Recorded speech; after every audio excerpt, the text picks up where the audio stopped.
പത്തരമാറ്റിൽ ഇനി വരാനിരിക്കുന്ന നല്ലൊരു അടിപൊളി എപ്പിസോഡിന്റെ റിവ്യൂ ആണ് കേട്ടോ പറയുന്നത്. ഒരു ദിവസം ദേവയാനിയുടെ ഫ്രണ്ട് വിളിക്കുന്നുണ്ട്, സിത്താര. അങ്ങനെ ദേവയാനി ആ ഫോൺ അറ്റൻഡ് ചെയ്യാണ്.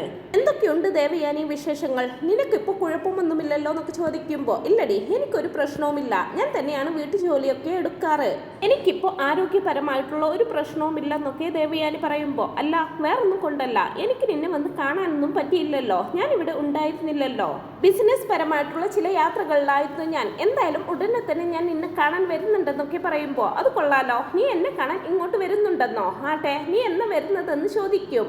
അതേടോ, ഞാൻ നാളെ തന്നെ അവിടേക്ക് വരാമെന്നാണ് വിചാരിക്കുന്നത്, ഞാൻ ഇവിടെ നാട്ടിലെത്തിയിട്ട് 2 ദിവസമായി, തിരക്കെല്ലാം ഒഴിഞ്ഞു വരുന്നതേ ഉള്ളൂ, അതാ ലേറ്റ് ആകുന്നത്, എന്തായാലും ഇനി വെച്ചോണ്ടിരിക്കാൻ പറ്റില്ല, ഞാൻ നാളെ തന്നെ നിന്നെ കാണാൻ അങ്ങോട്ട് വരുന്നുണ്ടെന്നൊക്കെ പറയുകയാണ് സിത്താര. അത് നീ എന്നോട് പറയേണ്ട ആവശ്യമുണ്ടോ സിത്തു? നിനക്ക് എപ്പോൾ വേണമെങ്കിലും ഇവിടേക്ക് വരാമല്ലോ, ജേട്ടനൊക്കെ എപ്പോഴും എന്നോട് നിന്റെ വിശേഷങ്ങളൊക്കെ ചോദിക്കാറുണ്ട്, ഇപ്പൊ നീ വിളിക്കാറൊന്നുമില്ലേ എന്നൊക്കെ. വിളിക്കാറുണ്ടെന്നാ ഞാൻ പറയാറ്, അങ്ങനെ അങ്ങ് മുറിച്ചു മാറ്റാൻ പറ്റുന്നതല്ലല്ലോ നമ്മുടെ സൗഹൃദം. അതേടോ, നിനക്ക് വയ്യാതെ ഹോസ്പിറ്റലിൽ കിടക്കുന്ന സമയത്ത് നിന്നെ വന്ന് കാണണമെന്ന് ഞാൻ ഒരുപാട് ആഗ്രഹിച്ചതാ, അതിൽ എനിക്ക് നല്ല കുറ്റബോധവുമുണ്ട്, പക്ഷെ ഒരുപാട് തിരക്കിൽ പെട്ടുപോയി. ഏയ്, നിനക്കൊരു കുറ്റബോധവും തോന്നേണ്ട ആവശ്യമില്ല, നിന്റെ തിരക്കൊക്കെ എനിക്കറിഞ്ഞൂടെ, അതുകൊണ്ട് നീ വരാത്തതിൽ എനിക്കൊരു വിഷമവും തോന്നിയിട്ടില്ല എന്നുള്ളതാണ് സത്യം. അല്ല, അതൊക്കെ പോട്ടെ, നീ അന്ന് വിളിച്ചപ്പോൾ എന്നോടൊരു കാര്യം പറഞ്ഞായിരുന്നല്ലോ, നിനക്ക് ലിവർ തന്ന പെൺകുട്ടിയെ എങ്ങനെയെങ്കിലും കണ്ടെത്തണമെന്ന്. ഇനിയിപ്പോൾ ഞാനും കൂടെ വന്നിട്ട് നമുക്ക് ഒരുമിച്ച് ആ പെൺകുട്ടിയെ തപ്പി ഇറങ്ങാമെന്നൊക്കെ പറയുമ്പോൾ, ഏയ്, ഇനി അതിൻ്റെ ഒന്നും ആവശ്യമില്ലെന്ന് ദേവയാനി പറയണതും, എന്താ നീ ആ പെൺകുട്ടിയെ കണ്ടെത്തിയോ എന്ന് ചോദിക്കും. അതുകൊണ്ടൊന്നുമല്ല, ഞാൻ ഇനി ആ പെൺകുട്ടിയെ അന്വേഷിക്കുന്നില്ല എന്ന് തീരുമാനിച്ചെന്നൊക്കെ ദേവയാനി പറയുമ്പോൾ, അങ്ങനെയല്ലല്ലോ നീ അന്ന് പറഞ്ഞിരുന്നത്, ആ കുട്ടിയെ കണ്ടുപിടിക്കാതെ നിനക്ക് ഉറങ്ങാൻ പോലും കഴിയില്ല എന്നൊക്കെയല്ലേ നീ പറഞ്ഞിരുന്നത്, എന്നിട്ട് നിന്റെ ആ തീരുമാനം മാറ്റിയോ എന്നൊക്കെ ചോദിക്കുമ്പോൾ, അങ്ങനെയല്ലടോ, ഞാൻ ആ കുട്ടിയെ കണ്ടെത്തി, എന്നിട്ടാണോ നീ ഇക്കാര്യം എന്നോട് മറച്ചു വെക്കുന്നത്? എന്തായാലും ഞാനും കൂടെ വന്നിട്ട് നമുക്കൊരുമിച്ച് ആ പെൺകുട്ടിയെ കാണാൻ പോണം, എന്റെ ദേവയുടെ ജീവൻ രക്ഷിച്ച ആ കുട്ടിക്ക് എനിക്ക് വേണം എന്തെങ്കിലുമൊക്കെ സമ്മാനങ്ങൾ കൊടുക്കാൻ, അത് എന്റെ വലിയൊരു ആഗ്രഹമാണെന്നൊക്കെ പറയുമ്പോൾ, ഏയ്, അതൊന്നും വേണ്ടടോ, താൻ ഇങ്ങോട്ടൊന്ന് വന്നാൽ മതി, നീ ഇങ്ങോട്ട് വന്നാൽ തന്നെ നിനക്ക് ആ കുട്ടിയെ കാണാമെന്നൊക്കെ പറയുമ്പോൾ, ദേവയാനി, നീ വെറുതെ എന്നെ കളിയാക്കാൻ നിൽക്കല്ലേ, താനെന്താ എന്നെ പറ്റിക്കുവാണോ എന്ന് ചോദിക്കുമ്പോൾ, അല്ലടോ, തനിക്ക് ആ കുട്ടിയെ കാണണമെങ്കിൽ ആ കുട്ടി ഇപ്പോൾ ഇവിടെ തന്നെയാണ് ഉള്ളത്, നിങ്ങളുടെ വീട്ടിലോ? എനിക്കൊന്നും മനസ്സിലാകുന്നില്ല ദേവേ, നീ ആ കുട്ടിയെ അങ്ങോട്ട് കൂട്ടിക്കൊണ്ടു വന്നോ എന്ന് ചോദിക്കും. അവളെ ഞാൻ ഇങ്ങോട്ട് കൂട്ടിക്കൊണ്ടു വരേണ്ട ആവശ്യമൊന്നുമില്ല, അവൾ ഇവിടെ തന്നെയുള്ള കുട്ടിയാണെന്നൊക്കെ പറയുമ്പോൾ, അതാരാ അങ്ങനെ ഒരാള്? നിന്റെ പ്രിയപ്പെട്ട മരുമകൾ അനാമികയാണോ അത് ചെയ്തതെന്നൊക്കെ ചോദിക്കുമ്പോൾ, അല്ലടോ, എനിക്ക് ലിവർ തന്നത് എന്റെ നയന മോളാണ്. എന്ത്? നിന്നെ സഹായിച്ചത് ആദർശിന്റെ ഭാര്യയാണെന്നോ? അതിന് നിനക്ക് ആ കുട്ടിയെ കണ്ണെടുത്താൽ കണ്ടുകൂടാ എന്നൊക്കെയല്ലേ നീ പറഞ്ഞിരുന്നത്? ആ കുട്ടിയുടെ സ്വഭാവം ശരിയല്ലെന്നൊക്കെ നീ പലതവണ എന്നോട് പറഞ്ഞിട്ടുണ്ടല്ലോ, പിന്നെ എങ്ങനെ ഇത് സംഭവിച്ചെന്നൊക്കെ ചോദിക്കുകയാണ് സിത്താര. അതെ സിത്താരെ, നയന മോളെ മനസ്സിലാക്കുന്നതിൽ എനിക്ക് തെറ്റുപറ്റി പോയടോ, അവളെ മനസ്സിലാക്കാൻ ഞാൻ ഒരുപാട് വൈകി, എന്റെ നയന മോളാണ് എനിക്ക് ലിവർ തന്നത്, ലിവർ മാത്രമല്ല ബ്ലഡ് തന്ന് സഹായിച്ചതും എനിക്ക് വേണ്ടി പ്രാർത്ഥിച്ചതുമെല്ലാം ആ കുട്ടിയാണ്. നീ പറഞ്ഞതൊക്കെ ശരിയാ, ആദർശിന്റെ ഭാര്യയെ എനിക്ക് കണ്ണെടുത്താൽ കണ്ടുകൂടായിരുന്നു, പക്ഷെ അവൾ എന്നെ സ്നേഹം കൊണ്ട് തോൽപ്പിച്ചു കളഞ്ഞു സിത്താരെ എന്നൊക്കെ പറയുകയാണ് ദേവയാനി.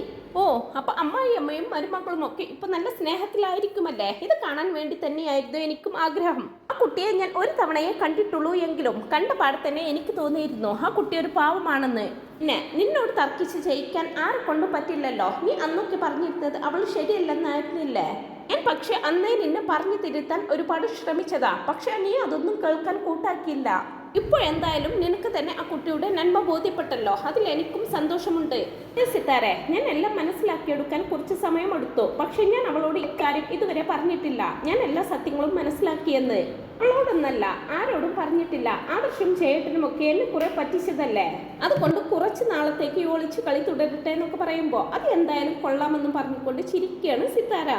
ദേവയാനി, ഇനി ഞാനൊരു കാര്യം പറഞ്ഞേക്കാം, ഇത്രത്തോളം ആയ സ്ഥിതിക്ക് ഇനി ഒരിക്കലും നീ ആ കുട്ടിയെ സങ്കടപ്പെടുത്തരുത്.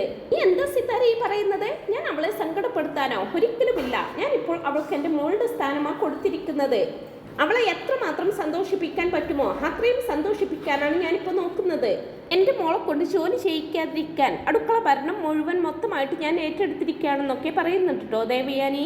എന്തായാലും നീ നാളെ ഇങ്ങോട്ട് വരുമെന്നല്ലേ പറഞ്ഞത്, നിനക്ക് നേരിട്ട് നയന മോളെ കണ്ട് സംസാരിക്കാമല്ലോ. പിന്നെ മറ്റൊരു കാര്യം, ഞാനിപ്പോൾ നിന്നോട് പറഞ്ഞു ഈ കാര്യമുണ്ടല്ലോ, ഇത് മറ്റാരും അറിയരുത്, ഞാൻ എല്ലാ സത്യങ്ങളും മനസ്സിലാക്കിയ കാര്യമെന്നൊക്കെ പറയുമ്പോൾ, ഇല്ലടോ, ഞാൻ ആരോടും പറയുന്നില്ല, നിന്റെ ഒളിച്ചു കളി ഞാനായിട്ട് പൊളിക്കുന്നില്ല, എങ്കിൽ ശരി, നമുക്ക് നാളെ നേരിട്ട് കാണാമെന്നും പറഞ്ഞുകൊണ്ട് ഫോൺ വെക്കുകയാണ് സിത്താര. അങ്ങനെ ഒരുപാട് നാളുകൾക്ക് ശേഷം കൂട്ടുകാരികൾ പരസ്പരം കാണാൻ പോകുന്നതിന്റെ സന്തോഷത്തോടെയായിരിക്കും അവർ രണ്ടുപേരും. പിന്നീട് ആദർശും നയനയും ഓഫീസിൽ നിന്നും വരാൻ വൈകുന്നത് കണ്ട് ടെൻഷനോടെ നിൽക്കുകയാണ് ദേവയാനി. ഇവരെന്താ ഇത് ഇത്രത്തോളം വൈകുന്നത്? നയന മോളെ കാണാഞ്ഞിട്ട് ഒരു സുഖവുമില്ല. ഓഫീസിലേക്കൊന്നും അവളെ പറഞ്ഞു വിടണ്ടായിരുന്നോ? അവളെ കാണാതിരിക്കുമ്പോൾ എനിക്ക് എന്തോ പോലെ തോന്നുന്നുണ്ടെന്നെല്ലാം മനസ്സിൽ പറഞ്ഞുകൊണ്ട് നിൽക്കുകയാണ് ദേവയാനി. അല്പസമയത്തിനകം ആദർശും നയനയും വീട്ടിലെത്തുന്നതും നിങ്ങളെന്താ ഇത്രയധികം വൈകിയത്? എവിടെയെങ്കിലും കറങ്ങാനോ മറ്റോ പോയിരുന്നോ?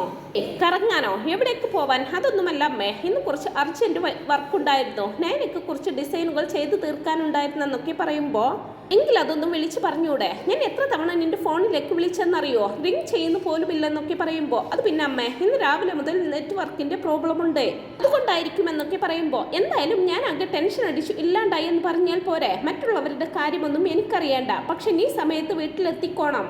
ഇതിൽ ഇത്ര പേടിക്കാൻ എന്തിരിക്കുന്നു? ഞാനും ഇവളും എന്തോ കൊച്ചുകുട്ടിയാണോ എന്ന് ചോദിക്കുമ്പോൾ നിനക്കതൊന്നും പറഞ്ഞാൽ മനസ്സിലാവില്ല ആദർശേ. നിങ്ങൾ രണ്ടുപേരും ഓഫീസിൽ നിന്നും വരുന്നത് വരെ എൻ്റെ നെഞ്ചിൽ തീയാണ്. അത് കേൾക്കുന്നതും നയന അത്ഭുതത്തോടെ ആദർശിന്റെ മുഖത്തേക്ക് നോക്കുന്നുണ്ട്. അത് കാണുന്ന ദേവയാനി, അതിന് ഞാൻ നിന്നെ കുറിച്ചൊന്നുമല്ല ഇപ്പൊ പറഞ്ഞത്, എൻ്റെ മോനെ കുറിച്ച് പറഞ്ഞതാ. എന്തായാലും രണ്ടുപേരും വന്ന് ചായ കുടിക്കെന്നൊക്കെ പറയുമ്പോ അമ്മേ ഞാനൊന്ന് ഫ്രഷ് ആയിട്ട് വരാം. രണ്ടുപേരും ആകെ ടയേർഡാണ്, അതുകൊണ്ട് ഒന്ന് ഫ്രഷ് ആയിട്ട് എന്തെങ്കിലും കഴിക്കാൻ ഒക്കോ? നീ വാ നയനയെന്ന് പറഞ്ഞുകൊണ്ട് ആദർശ് നയനയും കൂട്ടി മുകളിലേക്ക് പോവാണ്. മുകളിലെത്തിയ ആദർശ് നയനയോടായിട്ട് പറയുന്നുണ്ട്, നയന നീ അമ്മ പറഞ്ഞത് ശ്രദ്ധിച്ചോ? നമ്മൾ പോയി തിരിച്ചു വരുന്നത് വരെ അമ്മയുടെ നെഞ്ചിൽ തീയാണെന്ന്. ഇതിന്റെ അർത്ഥം എന്താ? അമ്മക്ക് നിന്നെ കുറിച്ചും പേടിയുണ്ടെന്നല്ലേ? അമ്മ നിന്നെ സ്നേഹിച്ചു തുടങ്ങിയെന്നാ എനിക്ക് തോന്നുന്നതെന്നൊക്കെ പറയുമ്പോ എനിക്കങ്ങനെ തോന്നുന്നില്ല. ആദർശേട്ടനോടുള്ള സ്നേഹമാ അമ്മ കാണിക്കുന്നത്. എനിക്കങ്ങനെ തോന്നുന്നില്ല. അമ്മ നിന്നോടുള്ള സ്നേഹം കൊണ്ടല്ലേ നിന്നെ ഓഫീസിലൊക്കെ പറഞ്ഞു വിട്ടത്. അതൊക്കെ വെച്ച് നോക്കുമ്പോൾ അമ്മ നിന്നെ സ്നേഹിക്കുന്നുണ്ടെന്നാ എനിക്ക് തോന്നുന്നതെന്നൊക്കെ പറയുമ്പോൾ അങ്ങനെയാണെങ്കിൽ ഒത്തിരി സന്തോഷം ആദർശേട്ടാ. പക്ഷെ അമ്മ അത് പ്രകടിപ്പിക്കുന്നൊന്നുമില്ലല്ലോ. എന്തെങ്കിലും ആവട്ടെ, നീ വേഗം ഫ്രഷ് ആവ്. അമ്മ ചായ ഉണ്ടാക്കി വെച്ചിട്ടുണ്ടാകും, അത് പോയി കഴിക്കാമെന്നും പറഞ്ഞുകൊണ്ട് രണ്ടുപേരും ഫ്രഷ് ആവുന്നുണ്ട്. ഫ്രഷ് ആയി താഴേക്ക് വരുന്നത് കാണുന്നതും അവർക്ക് രണ്ടുപേർക്കും സ്പെഷ്യലായിട്ട് ഉണ്ടാക്കി വെച്ച പലഹാരങ്ങളൊക്കെ എടുത്തു കൊടുക്കുന്നുണ്ട് ദേവയാനി. ഇത് ഞാൻ ഇവിടെ ഇപ്പൊ ഉണ്ടാക്കി വെച്ചതേ ഉള്ളൂ. ഇത് ഇലയടയാണ്. ഇതിവിടെ ചിലർക്കൊക്കെ ഇഷ്ടമാണെന്ന് പറയുന്ന കേട്ടു. ഈ ഇഷ്ടമുള്ള ഫുഡ് ഉണ്ടാക്കി കൊടുക്കാത്തത് കൊണ്ട് വീട് വിട്ടു പോവാനൊന്നും നിൽക്കണ്ട. അമ്മ എന്തിനാ എപ്പോഴും ഇത് തന്നെ പറഞ്ഞുകൊണ്ടിരിക്കുന്നത്? ഞാൻ ഇനി എങ്ങോട്ട് പോകാനാ? ഞാൻ ഇവിടെ ഈ വീട്ടിൽ തന്നെ ഉണ്ടാവും. നീ അമ്മ തന്നെ എന്നോട് ഇവിടെ നിന്ന് പോവാൻ പറഞ്ഞാലും ഞാൻ എങ്ങോട്ട് പോവില്ല. ഞാൻ ഇവിടെ ആദർശേട്ടന്റെ കൂടെ തന്നെ ഉണ്ടാവും എന്നെല്ലാം നയന പറയുമ്പോൾ ആരും കാണാതെ ഒളിപ്പിച്ചു വെച്ച ചിരിയോടെ ഇങ്ങനെ നിൽക്കുകയാണ് ദേവയാനി. ഈ എന്താ അടയെടുത്ത് കഴിക്കാത്തത്? അതെടുത്ത് കഴിക്കെന്നും പറഞ്ഞുകൊണ്ട് നയനയെ കൊണ്ട് നിർബന്ധിച്ച് കഴിപ്പിക്കുന്നുണ്ട് ദേവയാനി. അതെല്ലാം കണ്ടുകൊണ്ട് ജലജയും ജാനകിയും അനാമികയും അവിടേക്ക് വരുന്നുണ്ട്. ആഹാ, ഏടത്തി ഇന്ന് സ്പെഷ്യലൊക്കെ ഉണ്ടാക്കിയോ? എന്നിട്ട് ഞങ്ങളെയൊന്നും വിളിച്ചില്ലല്ലോ. അത് പിന്നെ ഏടത്തി മോനും മരുമോൾക്കും വേണ്ടി സ്പെഷ്യലായിട്ട് ഉണ്ടാക്കിയതായിരിക്കും, അതുകൊണ്ടായിരിക്കും നമുക്കൊന്നും തരാത്തതെന്ന് പറയുകയാണ് ജാനകി. ഈ എന്തിനാ ജാനകി ഇങ്ങനെയൊക്കെ പറയുന്നത്? ഞാനിത് ഉണ്ടാക്കി കിച്ചണിൽ തന്നെയാണ് വെച്ചിരുന്നത്. നിങ്ങൾക്കൊക്കെ വേണമെങ്കിൽ എടുത്ത് കഴിക്കാമല്ലോ. ഉണ്ടാക്കി വെക്കുന്നവരെ തന്നെ അതെടുത്ത് നിങ്ങളെ കഴിപ്പിക്കുകയും വേണമെന്ന് വെച്ചാൽ അതൊന്നും നടക്കുന്ന കാര്യമല്ല. അടുക്കളയിൽ എന്നെ സഹായിക്കാൻ നിങ്ങൾക്കും കൂടാമല്ലോ. ഇടയ്ക്കൊക്കെ ഒന്ന് വന്ന് തല കാണിച്ചു പോകുക എന്നല്ലാതെ എന്നെ സഹായിക്കാൻ ഇപ്പോൾ ആരും ഉണ്ടാവാറില്ല. അത് കേൾക്കുമ്പോൾ നയന ആകെ വല്ലാതാവുന്നുണ്ട്. അമ്മയോട് ഞാൻ പറഞ്ഞതല്ലേ ഞാൻ അമ്മയെ സഹായിച്ച് ഇവിടെ നിന്നോളാമെന്ന്. അമ്മ തന്നെയല്ലേ എന്നോട് ഓഫീസിലേക്ക് പോവാൻ പറഞ്ഞതെന്നൊക്കെ ചോദിക്കുമ്പോൾ അതിന് ഞാൻ നിന്നോടല്ലോ ഇതൊന്നും പറഞ്ഞത്. ഇവർ 3 പേരും ഒരു ജോലിയും ചെയ്യാതെ പരദൂഷണം പറഞ്ഞുകൊണ്ട് ഇവിടെ ഇരിക്കല്ലേ, അവരോടാണ് ഞാൻ ഇത് പറഞ്ഞത്. നാളെ എന്തായാലും നിങ്ങളെല്ലാവരും അടുക്കളയിൽ കയറിയേ പറ്റൂ. നാളെ ഇവിടെ ഒരു ഗസ്റ്റ് വരുന്നുണ്ട്. സിത്താര അമ്മ അങ്ങനെ ഒരു ഗസ്റ്റ് എന്നൊക്കെ ചോദിക്കുമ്പോൾ അത് പിന്നെ മോനെ സിത്താര വരുന്നുണ്ടെന്ന് പറയണതും സിത്താര ആൻറ്റിയോ? അത്ഭുതമായിരിക്കുന്നല്ലോ, ആൻറ്റിയെ കണ്ടിട്ട് ഒരുപാട് നാളായെന്നൊക്കെ ആദർശ് പറയുമ്പോൾ അതാരാ ഇപ്പോൾ അങ്ങനെ ഒരാളെന്ന് ചിന്തിക്കുകയാണ് അനാമിക. അതെ മോനെ, അവൾ വരുന്നുണ്ട്. ഇന്ന് അവൾ എന്നെ വിളിച്ച് പറഞ്ഞതേ അവൾ ഇതുവരെ നാട്ടിലുണ്ടായിരുന്നില്ല. പിന്നെ അവൾ വരുമ്പോഴേക്കും നാട്ടിൽ കുറച്ച് നല്ല ഭക്ഷണമൊക്കെ റെഡിയാക്കി വെക്കണമെന്നൊക്കെ ദേവയാനി പറയുമ്പോൾ എന്നാ പിന്നെ അമ്മേ ഞാൻ നാളെ ഓഫീസിലേക്ക് പോകുന്നില്ല. അമ്മയെ സഹായിക്കാനായിട്ട് ഞാൻ ഇവിടെ നിൽക്കാമെന്നൊക്കെ പറയുമ്പോൾ വേണ്ട, എന്നെ സഹായിക്കാനായിട്ട് നീ ഇവിടെ നിൽക്കുകയൊന്നും വേണ്ട. നീ ഓഫീസിലേക്ക് പോയിക്കോ. എന്നെ സഹായിക്കാൻ ഇവിടെ വേറെ ആളുകളുണ്ടല്ലോ. അതുകൊണ്ട് തന്നെ നിന്റെ സഹായം എനിക്കിപ്പോൾ ആവശ്യമില്ല. നീ എനിക്ക് ഒരു സഹായം മാത്രം ചെയ്തു തന്നാൽ മതി. നാളെ ഇവിടെ ഒരുപാട് വിഭവങ്ങളൊക്കെ ഉണ്ടാക്കുന്നുണ്ട്. അതുകൊണ്ട് ഉച്ചഭക്ഷണം കഴിക്കാൻ ആദർശവും നീയും കൂടി ഓഫീസിൽ നിന്നും ഇങ്ങോട്ട് വന്നോണം. അത് മാത്രം ചെയ്തു തന്നാൽ മതി. നിന്റെ ഭാഗത്ത് നിന്ന് മറ്റൊരു സഹായവും എനിക്ക് വേണ്ട. ജലജയോടും അനാമികയോടും കൂടിയാണ് ഞാനിത് പറയുന്നത്. നാളെ എന്നെ സഹായിക്കാനായിട്ട് അടുക്കളയിൽ ഉണ്ടാവണം 3 പേരും. ഇനി എന്നെ കൊണ്ട് വിളിപ്പിക്കാനായിട്ട് നിൽക്കരുതെന്നൊക്കെ പറയുന്നുണ്ട് ദേവയാനി. ഇത് കേട്ട് അനാമിക നല്ല ദേഷ്യത്തിലായിരിക്കും. അനാമിക ജാനകിയോടായിട്ട് പറയുന്നുണ്ട്, കേട്ടില്ലേ അമ്മ വല്യമ്മ പറഞ്ഞതേ, വല്യമ്മ നമ്മളെയൊക്കെ ഇവിടുത്തെ വേലക്കാരികളാക്കുകയാണെന്നാ തോന്നുന്നത്.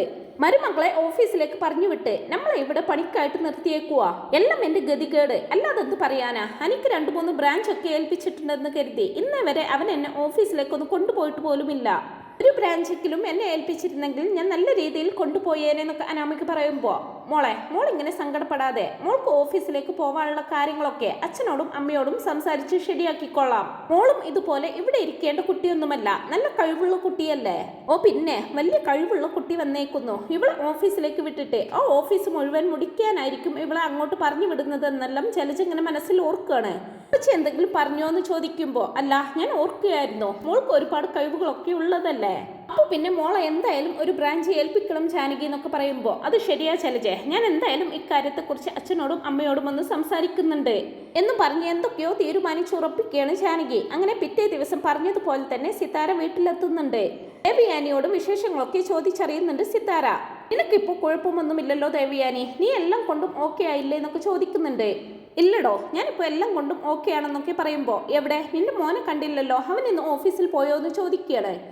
അവന്റെ കാര്യമൊന്നും പറയാതിരിക്കുക ഭേദം. ഞാൻ പറഞ്ഞതാണ് നീ ഇന്ന് വരുന്നുണ്ടെന്ന്, പക്ഷെ ഓഫീസിൽ അർജന്റ് വർക്ക് ഉണ്ടെന്നും പറഞ്ഞ് അവൻ പോയി. സമയം കിട്ടിയാൽ വരാമെന്ന് പറഞ്ഞിട്ടുണ്ടെന്നൊക്കെ പറയുമ്പോൾ, അത് പിന്നെ അങ്ങനെയല്ലേ, ബിസിനസിന്റെ കാര്യങ്ങൾ ഒഴിവാക്കാൻ പറ്റില്ലല്ലോ എന്ന് പറയുന്നുണ്ട് സിത്താരയും.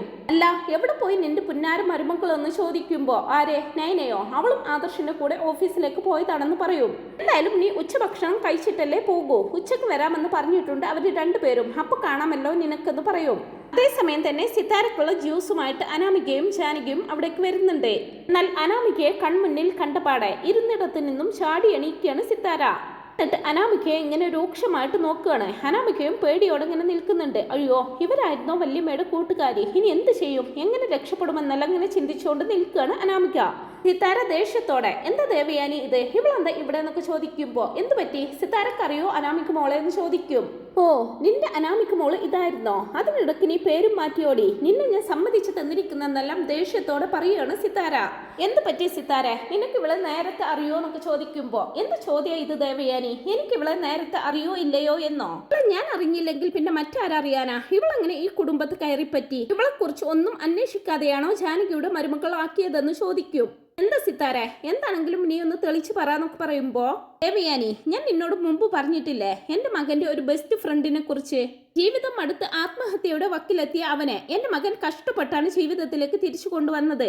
അവന്റെ ജീവിതം തകരാൻ കാരണമായവളാണ് ഇവിടെ യാതൊരു കൂസലുമില്ലാതെ നിൽക്കുന്നത്. പ്രണയം നടിച്ച് അവനിൽ നിന്നും കിട്ടാനുള്ളതെല്ലാം ഊറ്റിയെടുത്ത് അവനെ വഞ്ചിക്കുകയായിരുന്നു ഈ പിശാച്. അങ്ങനെയുള്ള ഇവളെങ്ങനെ ഇവിടെ കയറിപ്പറ്റി, നിനക്കും ജാനകിക്കുമൊക്കെ തെറ്റുപറ്റിപ്പോയി ദേവയാനി. ഇവളെ നിങ്ങൾ സൂക്ഷിക്കണം, ഇവളെ സൂക്ഷിച്ചേ പറ്റൂ, ഇല്ലെങ്കിൽ ഈ കുടുംബം മുഴുവൻ മുച്ചോടെ മുടിപ്പിക്കും ഇവൾ, അതിന് മാത്രം കെൽപ്പുള്ളവളാണ് ഇവള്. എന്തായാലും ഈ ഒരു കൂടിക്കാഴ്ച ഞാൻ ഒട്ടും പ്രതീക്ഷിച്ചില്ല നിത്യ. ഓ, നിത്യയല്ലല്ലോ, അനാമികയാണല്ലോ, പേരെല്ലാം അതിനിടക്ക് മാറ്റിയല്ലോ അല്ലേ. എന്തായാലും ജാനകി നീ ഇവളെ ഒന്ന് സൂക്ഷിച്ചോ, നിന്റെ മകന്റെ ജീവിതത്തിലേക്ക് എന്ത് ഉദ്ദേശത്തിലാണ് ഇവൾ കയറി പറ്റിയിരിക്കുന്നതെന്ന് ഇവൾക്ക് മാത്രമേ അറിയൂ. അവളുടെ മനസ്സിലിരിപ്പ് എന്താണെന്നറിയാൻ ആർക്കും കഴിയില്ല. അത്രയ്ക്കും ക്രൂരമായിട്ടുള്ള മനസ്സുള്ള ഒരു പിശാചാണ് ഇവളെന്നൊക്കെ പറഞ്ഞ് അനാമികയെ വലിച്ചു കീറുന്നുണ്ട് സിത്താര. ജാനകിയും ജലജയും ഒക്കെ കേട്ടത് വിശ്വസിക്കാനാകാതെ നിൽക്കുമ്പോ ദേവയാനി മുന്നോട്ട് വന്ന് ഈ കേട്ടതൊക്കെ ശരിയാണോ എന്ന് ചോദിക്കും. വല്യമ്മേ അത് എന്ന് പറഞ്ഞ് അനാമിക എന്തോ പറയാൻ തുടങ്ങുമ്പോ, ഇങ്ങോട്ടൊന്നും പറയണ്ട, സിത്താര പറഞ്ഞതിൽ എന്തെങ്കിലും സത്യമുണ്ടോ ഇല്ലയോ അത് മാത്രം അറിഞ്ഞാൽ മതി എന്നൊക്കെ പറയുമ്പോ, അതെ വല്യമ്മേ, ഈ ആന്റി പറഞ്ഞ ആളെ എനിക്ക് പരിചയമുണ്ടായിരുന്നെന്നും പറഞ്ഞ് അനാമിക നാവെടുക്കുന്നതും ദേവയാനി ഒട്ടും സമയം കളയാതെ അനാമികയുടെ കരണമടിച്ച് പൊട്ടിക്കുന്നുണ്ട്. അത് ശരി, അപ്പൊ നീ ഇത്രയും വൃത്തികെട്ടവൾ ആയിരുന്നല്ലേ, നിന്നെ പോലെ ഒരുത്തിയാണല്ലോ ഞാൻ എന്റെ അനിയുടെ ജീവിതത്തിലേക്ക് കൈപിടിച്ച് കയറ്റിയത്. ഇനി എന്ത് വേണമെന്ന് എനിക്കറിയാം, സിത്താര പറഞ്ഞ കാര്യങ്ങളിലൊക്കെ കുറച്ചുകൂടി വ്യക്തത വരുത്തട്ടെ. ചെറുപ്പക്കാരന്റെ ജീവിതം തകർന്നതുപോലെ എന്റെ അനിയുടെ ജീവിതം തകരാൻ ഞാൻ അനുവദിക്കില്ല. നീ എന്ത് വേണമെന്ന് എനിക്കറിയാം, അനിയുടെ ജീവിതത്തിൽ നിന്നും നിന്നെ തുടച്ചു മാറ്റിയിട്ട് ഈ ദേവയാനിക്കിനി വിശ്രമമുള്ളൂ എന്നൊക്കെ പറഞ്ഞ് അനാമികയോട് പൊട്ടിത്തെറിക്കുകയാണ് ദേവയാനി. അനാമികയാണെങ്കിൽ ഇനി രക്ഷയില്ലല്ലോ എന്നൊക്കെ ഓർത്ത് നിന്ന നിൽപ്പിൽ ഒരുക്കി പോകുന്നുണ്ട്. അങ്ങനെ വളരെ ത്രില്ലിങ്ങും രസകരവുമായിട്ടുള്ള മുഹൂർത്തങ്ങളൊക്കെയാണ് വരാനായിട്ട് പോകുന്നത്. അതിനായിട്ട് നമുക്ക് കാത്തിരിക്കാം. അപ്പോൾ ഈ ഒരു റിവ്യൂ നിങ്ങൾക്ക് ഇഷ്ടപ്പെട്ടെങ്കിൽ വീഡിയോ ഒന്ന് ലൈക്ക് ചെയ്യാനും ചാനലൊന്ന് സബ്സ്ക്രൈബ് ചെയ്ത് സപ്പോർട്ട് ചെയ്യാനും മറക്കല്ലേ friends. Thanks for watching my video.